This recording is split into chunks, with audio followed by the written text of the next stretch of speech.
ये आप ही के लिए मैं बोल रही हूँ माननीय सदस्य कि सकारात्मक बदलाव लाना है। विपक्ष में बैठे साथियों की स्थिति पर तो मैं यही कह सकती हूँ, वादों के महल जो बनाते रहे, हकीकत की ज़मीन से कतराते रहे, जो लूटे थे सपने वही रहनुमा अब खुद को मसीहा बतलाते रहे। माननीय प्रधानमंत्री श्री नरेंद्र मोदी जी ने कहा है कि अच्छे इरादों के साथ सुशासन हमारी पहचान है। पूर्ण सत्य निष्ठा के साथ समर्पण भाव में से कार्य करना ही हमारा मूल स्वभाव है। प्रधानमंत्री मोदी जी के विचार सुशासन और समर्पण की भावना को प्रदर्शित करते हैं, जो हमारी सरकार की कार्यशैली का मूल आधार है। महामहिम के अभिभाषण से यह बात स्पष्ट है कि हमारी सरकार संविधान के मूल आदर्शों पर आधारित है। सुशासन तभी सार्थक सिद्ध होता है जब प्रत्येक नागरिक को समान अवसर, सुरक्षा और न्याय प्राप्त होता है। राजस्थान सरकार ने इस दिशा में कई महत्वपूर्ण कदम उठाए हैं। विकास योजनाओं को जमीनी स्तर पर लागू करते हुए सरकार ने शिक्षा, स्वास्थ्य और आधारभूत संरचना में उल्लेखनीय सुधार किए हैं। इसके अलावा कानून व्यवस्था को सुदृढ़ करना और वंचित वर्गों को सशक्त करना हमारी प्राथमिकता रही है। राज्यपाल महोदय के अभिभाषण में राज्य सरकार की प्राथमिकताओं और उपलब्धियों का व्यापक उल्लेख किया गया है। सुशासन के प्रति सरकार की प्रतिबद्धता को देखते हुए यह आवश्यक है कि प्रशासनिक तंत्र पारदर्शिता, प्लीज इस बात को आप नोट करिए कि प्रशासनिक तंत्र पारदर्शिता, जवाबदेही और कार्य क्षमता के सिद्धांतों पर कार्य करे। और यही कारण है कि पिछले 1 वर्ष में एक भी पेपर लीक और एक भी परीक्षा रद्द नहीं हुई है। राज्यपाल के अभिभाषण में जिन उद्देश्यों और योजना का उल्लेख किया गया है, वह यह सिद्ध करते हैं कि सरकार राज्य के हर नागरिक को समृद्ध और सुरक्षित जीवन प्रदान करने के लिए प्रतिबद्ध है। सरकार संविधान में निहित मूल्यों को आगे बढ़ाते हुए राजस्थान को नई ऊंचाइयों पर ले जाने के लिए प्रयासरत है। किंतु यह दुर्भाग्यपूर्ण है कि कांग्रेस पार्टी ने सदैव मिथ्या दोषारोपण की राजनीति को ही अपनाया है। उन्होंने राष्ट्रहित के लिए गए प्रत्येक निर्णय को निराधार विरोध किया है और आपने विरोधियों के प्रति अमर्यादीन भाषा का प्रयोग किया है। कांग्रेस ने बार बार संवैधानिक संस्थाओं की गरिमा को ठेस पहुंचाने का प्रयास किया और भ्रष्टाचार एवं तुष्टीकरण की राजनीति को अपनी कार्यशैली बना लिया है। तभी मुझे लगता है कि इनको बहुत अच्छे से पता है कि कौन कहां पर भ्रष्टाचार कर रहा है। यह स्पष्ट है कि कांग्रेस पार्टी सार्थक संवाद, सहमति और समझौते की भावना में कोई भी विश्वास नहीं रखती। उनका उद्देश्य केवल नकारात्मक राजनीति करना और जनहित की नीतियों में बाधा उत्पन्न करना रह गया है। संविधान की गरिमा जो ठुकराए, भ्रष्टाचार के पथ पर जो चला जाए, जनता ने ठुकराया उसे, दिया ये संदेश, अब विकास ही होगा राजस्थान का वेश। वैसे भी कांग्रेस के मन में ना तो इस राष्ट्र के जन, ना सनातन, किसी के लिए भी कोई सम्मान नहीं रहा। इसीलिए उनके नेता अपने वोट बैंक को खुश करने के लिए कभी तो राम मंदिर तो कभी काशी कॉरिडोर पर सवाल खड़े करते हैं। तो अब तो इनके राष्ट्रीय अध्यक्ष ने आस्था के उत्सव महाकुंभ पर ही प्रश्न खड़े कर दिए हैं। कुंभ के पवित्र स्नान को भूखमरी और गरीबी से जोड़ने वाले इन नेताओं से मैं पूछना चाहती हूं कि गरीबी हटाओ जैसे नारे देकर इस देश में सर्वाधिक शासन करने वाली कांग्रेस पार्टी कब तक अपनी असफलताओं को छिपाने के लिए 100 करोड़ हिंदुओं की आस्था, सनातन संस्कृति व उनके उत्सव का अपमान करते रहेंगे? क्योंकि महाकुंभ केवल एक धार्मिक आयोजन नहीं, यह भारत की सनातन परंपराओं की जीवन धारा है। यह आयोजन जहां न केवल संत और श्रद्धालु एकत्र हैं, बल्कि यह भारत की आध्यात्मिक शक्ति और सांस्कृतिक समृद्धि का एक विराट दृश्य प्रस्तुत करता है। दुनिया भर से लोग यहां आते हैं, आस्था की गंगा में डुबकी लगाते हैं और इस पवित्र आयोजन का हिस्सा बनते हैं। यह आयोजन न केवल हमारी धार्मिक आस्थाओं का सम्मान करता है, बल्कि यह भारत के बढ़ते वैश्विक प्रभाव और सांस्कृतिक शक्ति का प्रतीक है। तुष्टीकरण में डूबे लोग भारत के मन को क्या समझेंगे? आस्था के उत्सव के अद्भुत आगमन को क्या समझेंगे? राम मंदिर और महाकुंभ पर जिनकी प्रश्न उठाने की आदत ऐसी कुंठा वाले लोग अपने सनातन को क्या समझेंगे। राज्यपाल महोदय जी के अभिभाषण पर चर्चा के दौरान यह स्पष्ट किया जाना आवश्यक है कि महाकुंभ केवल एक धार्मिक आयोजन नहीं बल्कि यह भारत की सांस्कृतिक अस्मिता, आध्यात्मिक ऊर्जा और विकास की यात्रा का महत्वपूर्ण पड़ाव है। कांग्रेस की टिप्पणियां उनकी सनातन विरोधी मानसिकता को उजागर करती है, जबकि भाजपा सरकार आस्था और विकास दोनों को समान रूप से बढ़ावा दे रही है। यह महाकुंभ केवल एक धार्मिक आयोजन नहीं बल्कि एकता और समता का संगम है, जिसमें संपूर्ण देश की आस्था, श्रद्धा और संस्कृति का दर्शन होता है। राजस्थान के माननीय मुख्यमंत्री श्री भजन लाल जी शर्मा ने प्रदेश के सतत विकास के साथ हमारी समृद्ध धरोहर के संरक्षण को अपनी सर्वोच्च प्राथमिकता बताया है। इसी दिशा में राजस्थान सरकार ने प्रयागराज में महाकुंभ आयोजन स्थल पर राजस्थान मंडप की स्थापना की, जो राज्य की सांस्कृतिक भव्यता और लोक परंपराओं का परिचायक है। महाकुंभ में राजस्थान से आने वाले श्रद्धालुओं को सुविधा का विशेष ध्यान रखा गया है। सरकार द्वारा निःशुल्क आवास एवं भोजन की उत्तम व्यवस्था की गई है, जिससे श्रद्धालु अपने धार्मिक और आध्यात्मिक अनुभव को निर्विघ्न रूप से संपन्न कर सकें। यह पहल राजस्थान सरकार की जन कल्याणकारी सोच और सेवा भाव का परिचय देती है। माननीय सभापति महोदय, आज भारत संस्कृति और आधुनिकीकरण का संगम बनता जा रहा है। जिस तरह से सरकार ने अयोध्या में भव्य राम मंदिर का निर्माण किया, काशी विश्वनाथ कॉरिडोर और महाकाल लोक जैसी परियोजना शुरू की, उसी तरह महाकुंभ को भी एक भव्य स्वरूप में प्रस्तुत किया जा रहा है। यह बदले भारत का नया चित्र है, जहां परंपरा और प्रगति साथ साथ चलते हैं, जहां आस्था और आत्मनिर्भरता एक साथ बढ़ती है। माननीय सभापति महोदय, हमारी सरकार ने अंत्योदय की भावना के साथ समाज के सबसे अंतिम पंक्ति में खड़े व्यक्ति को मुख्य धारा में लाने के लिए बहुत ठोस कदम उठाए हैं। विशेष रूप से जनजाति समाज के उत्थान और प्राथमिकता देते हुए हमने उनको गौरवशाली परंपराओं को सम्मान और नई पहचान देने का कार्य किया है। इसी के चलते जनजातीय इतिहास और संस्कृति को संरक्षित और समृद्ध करने के लिए सरकार द्वारा उदयपुर में कालीबाई भील, बांसवाड़ा में बांसिया चरपोटा और डूंगरपुर में डूंगर बारना जैसे महान जनजातीय नायकों के स्मारकों का निर्माण कार्य प्रगति पर है। ये स्मारक न केवल जनजाति समाज के गौरवशाली अतीत की गाथा को प्रस्तुत करेंगे, बल्कि युवाओं को अपनी सांस्कृतिक विरासत से जोड़ने को भी सहायक सिद्ध होंगे। जनजातीय क्षेत्रों में संरचना विकास और आर्थिक सुदृढ़ीकरण को तीव्र गति से आगे बढ़ाया जा रहा है। सड़क, स्वास्थ्य, शिक्षा, पेयजल और संचार सुविधाओं का विस्तार किया जा रहा है, ताकि जनजाति समाज को सामाजिक और आर्थिक रूप से आत्मनिर्भर बनाया जा सके। हमारी सरकार ने बेणेश्वर धाम और मानगढ़ जैसे पवित्र स्थलों को भी समग्र विकास को अपनी प्राथमिकता में रखा है। इन स्थलों को वैश्विक पहचान दिलाने और श्रद्धालुओं की सुविधा के लिए आधारभूत ढांचे को सुदृढ़ किया जा रहा है, जिससे ये क्षेत्र धार्मिक और सांस्कृतिक पर्यटन का प्रमुख केंद्र बन सकते हैं। किंतु यह बहुत दुर्भाग्यपूर्ण है कि कांग्रेस पार्टी जनजाति समाज को सनातन धर्म से अलग करने की राजनीति कर रही है। उनका यह प्रयास समाज को बांटने और सांस्कृतिक एकता को कमजोर करने के षड्यंत्र का भाग है। कांग्रेस की इस नकारात्मक राजनीति से न केवल जनजाति समाज की एकता की समृद्ध परंपराओं को आघात पहुंचता है, बल्कि यह हमारे देश की एकता और अखंडता के लिए भी एक बड़ा खतरा है। माननीय सभापति महोदय, मैं राज्यपाल महोदय के अभिभाषण में किसानों की समृद्धि और कृषि क्षेत्र के विकास को प्राथमिकता देने की प्रतिबद्धता को स्पष्ट रूप से रेखांकित किया गया है। राजस्थान सरकार ने किसानों की आय बढ़ाने, कृषि क्षेत्र को सशक्त बनाने और ग्रामीण अर्थव्यवस्था को मजबूत करने की दिशा में कई दूरदर्शी कदम उठाए हैं। राजस्थान सरकार कृषि क्षेत्र के समग्र विकास और किसानों की समृद्धि के लिए संकल्पबद्ध है।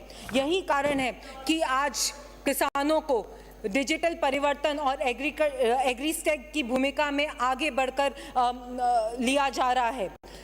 राजस्थान सरकार ने किसानों की आय को बढ़ाने के लिए कृषि क्षेत्र में एग्रीस्टेक डिजिटल सार्वजनिक बुनियादी ढांचा परियोजना को राजस्थान में लागू करने का काम भी प्रारंभ कर दिया है। यह परियोजना किसानों को इंफॉर्मेशन टेक्नोलॉजी और डिजिटाइजेशन टेक्निक्स का अधिकतम लाभ प्रदान करने के लिए डिजाइन की गई है। इन सुविधाओं से ना सिर्फ भाई साहब बात नहीं करें माननीय सदस्य। किसानों को अधिक कृषि तकनीकों से जोड़ने के लिए डिजिटल परिवर्तन एग्रीस्टेक की भूमिका से उनकी आय में वृद्धि के लिए हमारी सरकार ठोस कदम उठा रही है। एग्रीस्टेक परियोजना के माध्यम से किसानों से जुड़ी विभिन्न सूचनाओं का एक व्यापक डिजिटल डेटाबेस तैयार किया जा रहा है, जिस डेटाबेस से एग्रीस्टेक के माध्यम से किसानों की जनसंख्या की जानकारी, जमीन की जानकारी और उनकी बोई गई फसलों के बारे में विस्तृत डेटा एकत्र किया जाता है। यह डेटा कृषि क्षेत्र में नीतिगत निर्णय लेने और किसानों को बेहतर सेवाएं प्रदान करने में एक महत्वपूर्ण भूमिका निभाएगी। एग्रीस्टेक से किसानों की रजिस्ट्री, गांवों के नक्शे और बोई गई फसलों की सूचना शामिल होगी, जिससे यह डिजिटल प्लेटफॉर्म राज्य सरकार और केंद्र सरकार के मंत्रालयों को किसानों से संबंधित सटीक और समय पर जानकारी उपलब्ध कराएगा। इस जानकारी का उपयोग किसान केंद्रित डिजिटल सेवाएं विकसित करने, कृषि योजनाओं को लागू करने और किसानों को समय पर ही सही संज्ञान देने के लिए लिया जाता है। कृषि क्षेत्र में डिजिटल ट्रांसफॉर्मेशन को गति देने में भी यह सहायक सिद्ध होगी। इसके साथ साथ हमारे आदरणीय मुख्यमंत्री जी ने किसान सम्मान निधि में वृद्धि, गेहूं के समर्थन मूल्य में बढ़ोतरी, कृषि कनेक्शन में वृद्धि, बिजली बिलों में अनुदान, मंडियों का विस्तार और सुदृढ़ीकरण एवं मंडियों को डिजिटल प्लेटफॉर्म और इलेक्ट्रॉनिक नेशनल एग्रीकल्चर मार्केट जैसी सुविधाओं का विस्तार किया जा रहा है, ताकि किसान अपनी फसल का सीधा व्यापार कर सके। राजस्थान सरकार की यह किसान हितैषी नीतियां कृषि क्षेत्र को मजबूत बनाने और किसानों की आर्थिक स्थिति को सुधार लाने की दिशा में उठाए गए महत्वपूर्ण कदम हैं। किसान सम्मान निधि में वृद्धि, गेहूं में समर्थन मूल्य में बढ़ोतरी, नए कृषि कनेक्शन, बिजली बिलों में अनुदान और मंडियों का विस्तार जैसे निर्णय किसानों को सशक्त बनाने और कृषि क्षेत्र को समृद्ध बनाने में मददगार साबित होंगे। राज्य सरकार का यह प्रयास किसानों के लिए एक नई उम्मीद एवं संभावनाओं का द्वार खोलता है। माननीय अध्यक्ष महोदय, राज्यपाल महोदय के अभिभाषण में राजस्थान सरकार द्वारा स्वास्थ्य क्षेत्र में दिए गए अभूतपूर्व कार्यों का उल्लेख प्रदेश की प्रगतिशील सोच को दर्शाता है। चिकित्सा क्षेत्र में किए गए यह प्रयास न केवल जनता के स्वास्थ्य की रक्षा कर रहे हैं, बल्कि प्रदेश को एक स्वस्थ और समृद्ध राज्य बनाने की दिशा में मील का पत्थर साबित हो रहे हैं। राजस्थान सरकार ने राज्य के नागरिकों के स्वास्थ्य और कल्याण को सर्वोच्च प्राथमिकता दी है। इस दिशा में हमारी सरकार ने गत बजट के कुल बजट का रिकॉर्ड 8.26% चिकित्सा और स्वास्थ्य सेवाओं के लिए आवंटित किया है। यह आवंटन राज्य के स्वास्थ्य के ढांचे को मजबूत करने और नागरिकों को बेहतर चिकित्सा सुविधाएं प्रदान करने की हमारी प्रतिबद्धता को दर्शाता है। पिछले इंटरिम बजट में माननीय मुख्यमंत्री द्वारा दी गई ऐसी चिकित्साओं की सुविधाएं ऐसी विधानसभाओं में मिली है जहां पर जब से हमारे को आज़ादी मिली है तब से वहाँ पे चिकित्सा सुविधाएं नहीं मिल पाई। तो इस बात का मैं धन्यवाद देना चाहूँगी मुख्यमंत्री जी को कि उन्होंने उस सोच से, सर्वांगीण विकास की सोच से अपने बजट को पेश किया था। राजस्थान ने संस्थागत प्रसव, मातृ शिशु मृत्यु दर, टीकाकरण और चिकित्सा संस्थानों की उपलब्धता जैसे कई महत्वपूर्ण मानकों में राष्ट्रीय औसत से बेहतरीन प्रदर्शन किया है। इसके साथ साथ डिजिटल स्वास्थ्य प्रबंधन के क्षेत्र में भी राजस्थान ने उल्लेखनीय प्रगति की है। प्रदेश में करीबन 6 करोड़ लोगों की आभा आईडी बनाई जा चुकी है, जो लोगों की स्वास्थ्य संबंधी सूचनाओं को डिजिटल रूप से सुरक्षित रखने में मदद करती है। इस मामले में राजस्थान देश में दूसरे स्थान पर है, जो हमारे डिजिटल स्वास्थ्य प्रणाली की सफलता को दर्शाता है। स्वास्थ्य सेवाओं को और सुदृढ़ करने के लिए राज्य सरकार ने चिकित्सकों, नर्सिंग एवं पैरामेडिकल स्टाफ के करीब 21,000 पदों पर नियुक्ति की है। इसके अलावा चिकित्सा विभाग ने लगभग 50,000 पदों पर भर्ती का लक्ष्य रखा है, जिसे जल्द ही पूरा किया जाएगा। यह कदम राज्य में चिकित्सा सुविधाओं की पहुंच और गुणवत्ता को बढ़ाने में महत्वपूर्ण भूमिका निभाएगा। आम जन को सुलभ और सस्ती चिकित्सा सुविधाएं प्रदान करने के लिए ई-संजीवनी के माध्यम से टेलीमेडिसिन की सुविधा शुरू की गई है। इसके अलावा 1,67,000 स्वास्थ्य शिविरों का आयोजन किया गया है, जिससे ग्रामीण और शहरी क्षेत्रों में लोगों को बेहतर स्वास्थ्य सेवाएं मिल सके।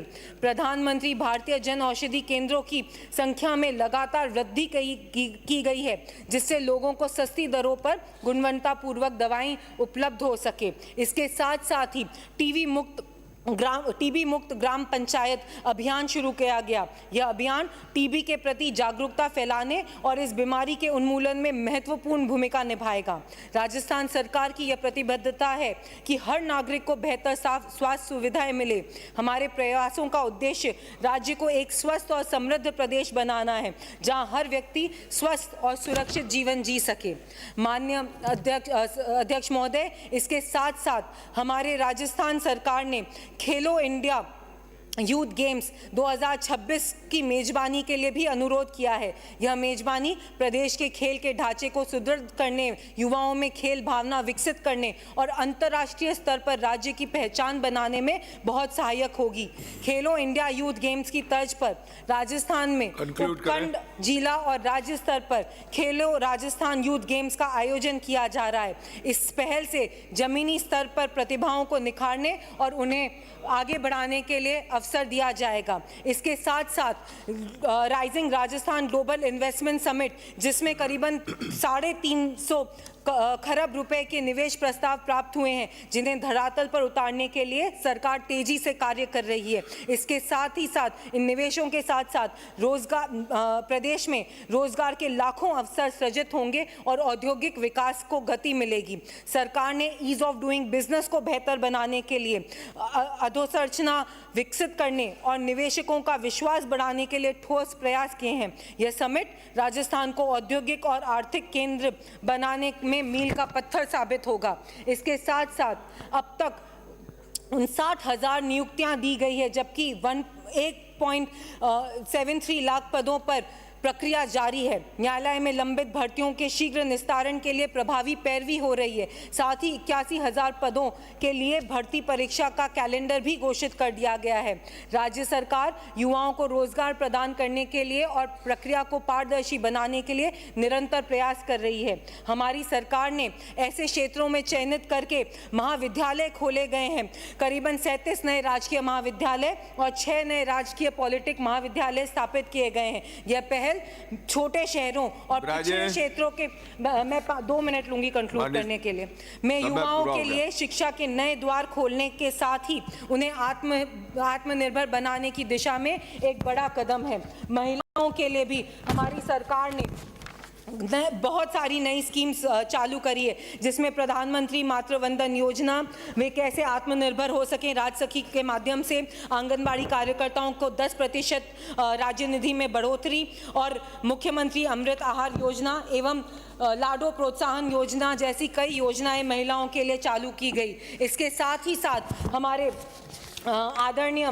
स्वर्गीय अटल जी के जीवन से प्रेरणा लेते हुए राज्य सरकार ने प्रदेश को सुशासन का आदर्श राज्य बनाने के लिए कृत संकल्पित है।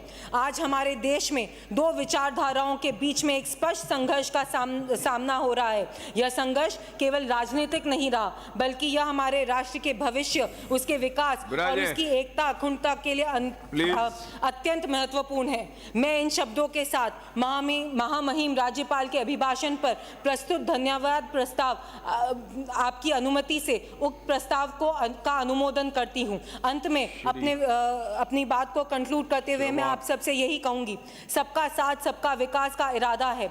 हर गरीब के चेहरे पर मुस्कान हमारा वादा है। अंत्योदय से जगमगाएगा हर एक गांव, सुशासन से बढ़ेगा राजस्थान का नाम। मोदी के संग चलें, रचे नए इतिहास, विकसित भारत का अब है ये प्रयास। निर्धनता के अंधेरों को मिटाएंगे, नया भारत नया राजस्थान बनाएंगे, प्रगति की लहर हर ओर लाएंगे, सबको साथ लेकर देश सजाएंगे। धन्यवाद।